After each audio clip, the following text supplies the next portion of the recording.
Hey guys, here in Dalian, China. It's been a week now, and I'm here with the missionary friend that I'm linking up with. He's called Mark Tolson.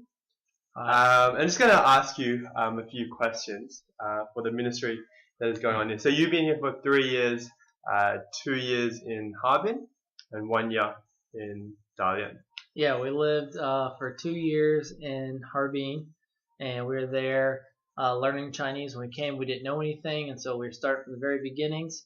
And we studied Chinese there and worked with some of the local churches under another missionary. And then when our language time was up of learning there, we decided to move cities, and we moved to Dalian. And so we're moved here, and we're starting our ministry here. So we've been here for about a year now. Right, and so you've been here for a year, and you've done ministry back in America because that's where you came from. What are the specific challenges of trying to do ministry, planning churches here that you've faced over, the year and the years that you've been here? Do you think? The different challenges, I would say, one is just the idea that what we're doing is not welcome in an open sense.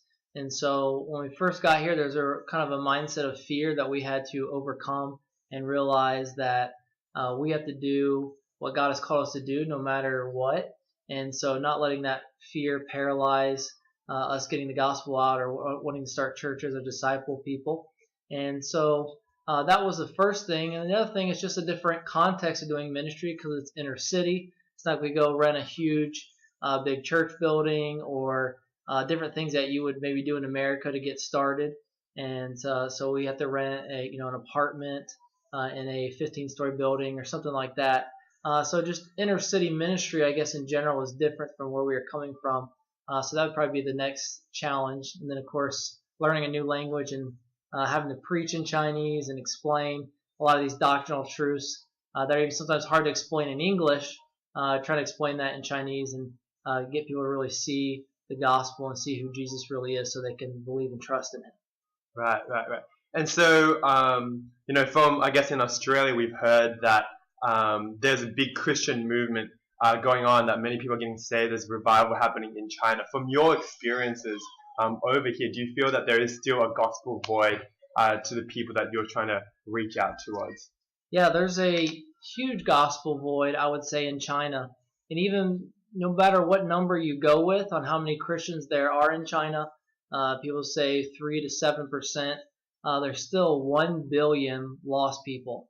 And so there might be a great number of people who are claiming to be Christians, and even that number could be challenged with how many of those would be charismatic and how would really be believing the gospel and how many would have all these cult practices inside of that number. But even if you take the largest number, it doesn't overshadow the fact that there's still 1 billion lost people. And so there's over 1.3 billion people in China, and we still know 1 billion of them need the gospel. And so there's a huge gospel void still here in the country. Right. And so you've been here for a year now. You're thinking long term for until Christ returns, until you die.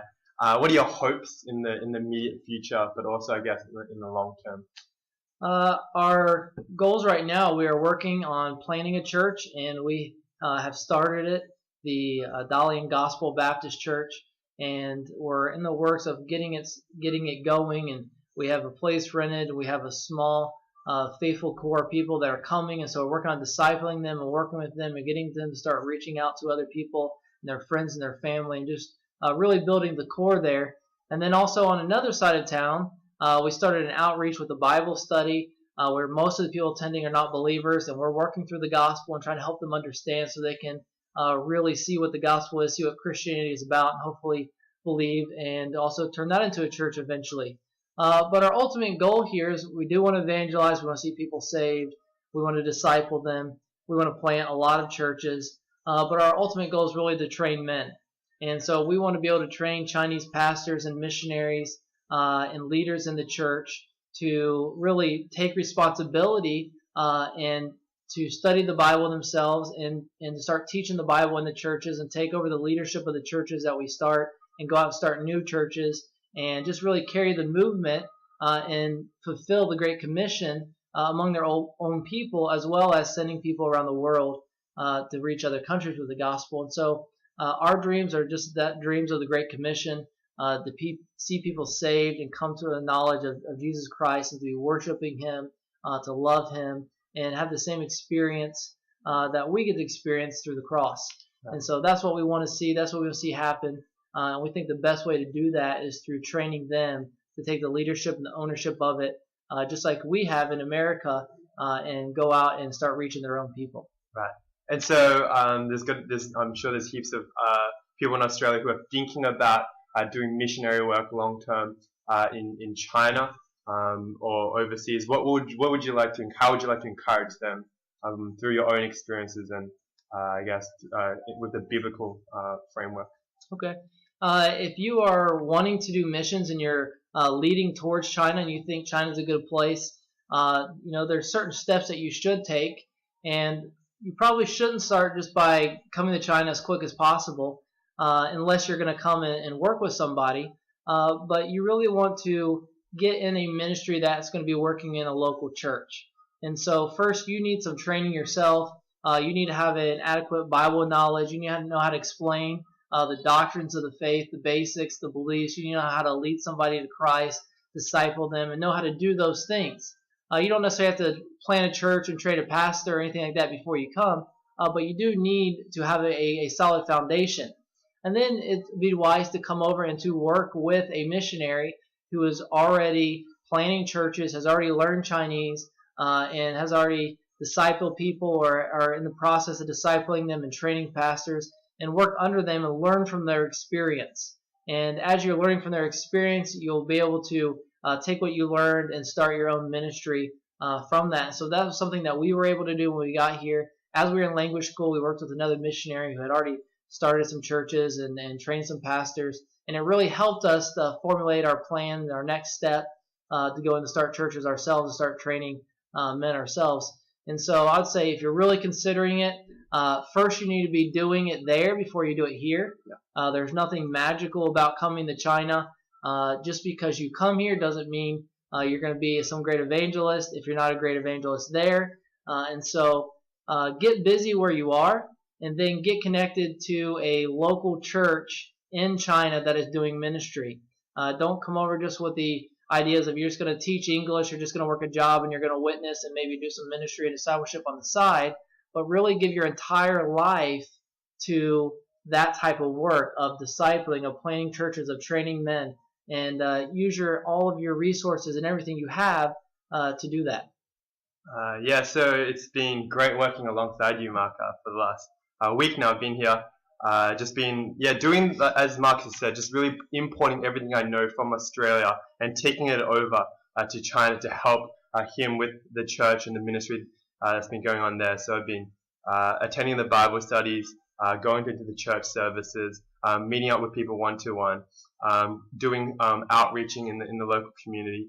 And it's just been really crazy just seeing, I guess, God working through my feeble attempts of doing outreach and actually being able to meet up with this guy. Okay, so the story is pretty much caught the wrong bus to the wrong campus, to the wrong uni that I was supposed to go to. And on the way there, I was able to chat to a guy that was able to lead us right to the uni that we went to.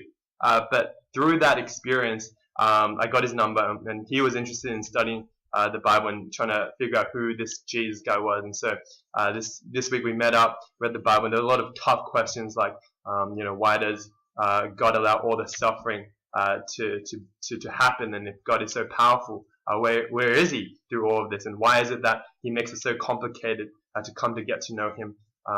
Through the Bible alone, can't He have done something more? And just wrestling with those questions and trying to communicate that in Chinese in a way that's helpful but also biblical has been really challenging. And I guess, as Mark has sort of been helping me see that, the cross is foolish.